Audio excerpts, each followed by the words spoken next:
And order की meeting की। उसमें उनका पहला प्रायोरिटी थी मंशियात, ड्रग्स के खिलाफ जो है वो एक्शन बहुत सीरियसली चल रहा है। मंशियात अनफॉर्चुनेटली हमारे मुख्तलिफ जगहों पर फैल चुकी है। हमारे तालीमी इदारों में मासूम बच्चों को मंशियात जो है वो सप्लाई की जा रही है, उनको मंशियात का आदी बनाया जा रहा है। हुकूमत हाथ पे हाथ रख नहीं बैठ, इसीलिए इसकी शुरुआत जो है वो एक्साइज एंड नारकोटिक्स जो एक इदारा है हमारा, जिसको मैं ही देख रहा हूँ, हमने उसकी शुरुआत की। फिर उसमें पुलिस की भी हम शुक्रगुजार हैं, वज़ीर आला साहब ने, होम मिनिस्टर साहब ने और आईजी साहब ने, इन सब ने मिलकर जो है वो उसमें वो मुआवनत देकर जहाँ पे भी हमें ज़रूरत पड़ रही है पुलिस की वहाँ कर रहे हैं। लेकिन इस वक्त मैं आपको बता दूं कि इस वक्त मंशियात वाकई काफ़ी हद तक फैल चुकी है और हमने अभी काफ़ी हद तक लोग गिरफ्तार किए हैं, काफ़ी हद तक जो है वो ड्रग पेडलर्स वो अरेस्ट हुए हैं। अच्छा सर बताइएगा, मनशियात के आदी अफराद के इलाज के लिए इसका फोकस है वो गुटखा के और माफिया के ऊपर है। सिर्फ मंशियात गली गली बिक रही है, उसको कोई उनकी फिक्र नहीं है। पान के केबिन पे छापे मार रहे हैं, घरों में छापे, फैक्ट्रियों का सब पता चलता है, लेकिन मंशियात कहाँ से आ रही है, कहाँ बिक रही है, उसको कुछ भी नहीं पता। काश भी हमारी ऐड कर दीजिएगा कि जो आपने कहा था कि हम टेस्ट भी करेंगे कहीं पर अगर हमें जरूरत पड़ी, तो ऐसा कोई प्रोसीजर भी शुरू हो रहा है आपके पहला फेज? जी बिल्कुल, आपके जवाब पे भी आता हूँ। पहले हम अपने पुलिस की बात की, देखिए गुटखा और जो मेन पुड़ी वगैरह किस तरह की चीज़ें वो आ रही हैं, पुलिस को हैंडल करती है। हमारे पास हमारा मेन फोकस है सिंथेटिक ड्रग्स, और उसमें खास सिंथेटिक ड्रग में भी खास तौर पर क्रिस्टल और आइस। जो क्रिस्टल और आइस है वो इस वक्त समझें कि इस वक्त मुआशरे के लिए आप जो लोग भी यूज़ कर रहे हैं वो आपके लिए खुदकश बम्बार हैं। वो किसी वक्त भी कोई भी उनके बिहेवियर में आप चेंज देख सकते हैं, खड़े खड़े कोई भी इस तरह का रिएक्शन दे सकते हैं जो कि पब्लिक के लिए, सोसाइटी के लिए कॉज ऑफ वरी हो सकता है। तो उस पर हम लोग कोशिश कर रहे हैं। हम सिर्फ उसमें ना सिर्फ शहरों में जो हमारे चेक पॉइंट्स हैं उसमें भी जॉइंट चेक पोस्ट भी कायम की गई हैं, और वैसे भी हमने अपने एक्साइज पुलिस को कहा हुआ है तो ज़्यादा विजिलेंट रहे। एंटी नार्कोटिक फोर्स भी इस पर काम कर रही है। तो हमारी प्रायोरिटी वो यही है कि जी वहाँ पे इस चीज़ को बहुत सीरियसली देखा जाए। इसमें हमने जो गुजारिश की है पेरेंट्स से, वालिदैन से, तो अगर आपके बच्चों के बिहेवियर में चेंज आ रहा है तो बराए मेहरबानी पहले आपके लिए वो आई ओपनर है, आप खुद भी देखें बच्चों को आप कितनी पॉकेट मनी दे रहे हैं। और उन क्योंकि ये मुफ्त में तो नहीं मिलती मंशियात, काफ़ी ऐसे मंशियात जिसकी एक एक वो ग्राम जो वो 20-20 हज़ार रुपये का है।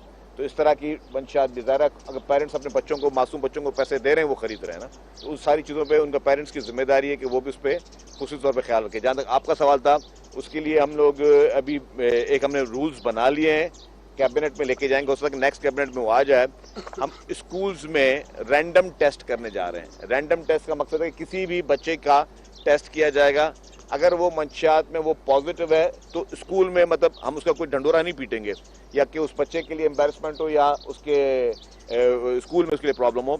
अगर हम रैंडम टेस्ट करेंगे बच्चों के हर स्कूल में, बड़े स्कूल हो, छोटे स्कूल हो, सब में, और अगर कोई बच्चा पॉजिटिव उसमें मिला तो हम उस सबसे पहले उसके पेरेंट्स को बताएंगे और उससे पूछेंगे कि तुम्हें ये किसने सप्लाई की, क्या तुम्हें स्कूल में देने वाला कोई स्कूल का मुलाजिम है, कोई पियोन है, कोई तुम्हारा कैंटीन का शख्स है, या कोई जो है और कोई ऐसा स्टाफ है स्कूल का जो तुम्हें कह रहा है, या अगर तुमने बाहर से ली तो कहाँ से ली। उनके जरिए हम ड्रग पेडलर्स को गिरफ्तार करेंगे। अभी हमने एक बहुत बड़ा ड्रग पेडलर यहीं पे क्लिफ्टन में गिरफ्तार किया, जो कि वो स्कूल्स में भी सप्लाई करता था, वो कॉलेजेस में सप्लाई करता था, और बड़े बड़े जो पोश एरियाज हैं वहाँ पे वो लोगों को वो सप्लाई करता है। उसको हमने गिरफ्तार किया है। उसका मोबाइल जो है उससे बहुत बड़ी लीड मिली है और बड़े बड़े लोगों के नाम उसमें आए हैं। बट वही है कि हमारा काम कि हमने डिस्क्लोज किसी का या किसी को बदनाम नहीं करना। हमने जो है जो भी इसके सप्लायर्स हैं उनको क्रैक डाउन करना है ताकि जो लोग इस्तेमाल कर रहे हैं उनकी सप्लाई बंद हो जाए, सप्लाई ज़ीरो हो जाए। तो उसमें नार्कोटिक्स फोर्स जो हमारी एक्साइज की डिपार्टमेंट की है वो उसकी भी शुरू में एक लिमिटेड कैपेसिटी थी, उसकी कैपेसिटी को बढ़ा रहे हैं। चीफ मिनिस्टर साहब उसमें हेल्प करें तो हमारी पूरी कोशिश है कि हम इसको कामयाब करें। ये मैं बता दूं कि ये एक्शन जारी रहेगा। नार्कोटिक्स के खिलाफ सिंध गवर्नमेंट ने जो इसको तैयार किया हुआ है ये हर हाल में जब तक गवर्नमेंट है पीपल्स पार्टी की, ये जारी रहेगा, एक दिन भी ख़त्म नहीं होगा और किसी को बख्शा नहीं जाएगा।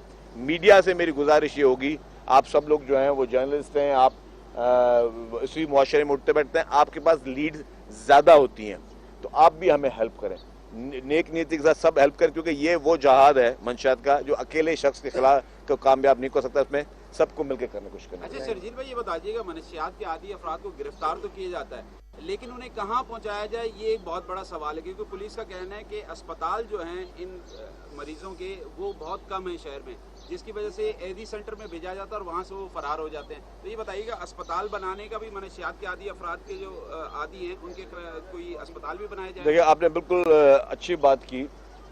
जो रिहेबिलिटेशन सेंटर्स हैं वो एंटी नारकोटिक्स फोर्स के भी हैं और प्राइवेट लोग भी चला रहे हैं। हमने ये फैसला किया है, वज़ीर आला साहब की सरबराही में एक मीटिंग हुई थी कि हम कुछ इस तरह की बिल्डिंग्स अभी मखसूस कर रहे हैं जिनको हम रिहेबिलिटेशन सेंटर बना रहे हैं सिंध भर में, और उसमें हम प्राइवेट जो NGOs हैं उनको भी दावत देंगे और भी जितने फिलैंथ्रोपिस्ट हैं उनको भी दावत देंगे कि आप लोग आगे आएँ और गवर्नमेंट एक्सपेंसेस बेयर करेगी। हम चाहते हैं कि इसकी ओनरशिप और मज़ीद बेहतर तरीके से हो, तो उस पर बाकायदा काम चल रहा है। देखें, अब आप ये हल नहीं, आपकी बात ठीक है, कोई कि अगर 100 हीरोइन पीने वाले लोगों को आप उठा के बंद कर देंगे तो this is not the solution.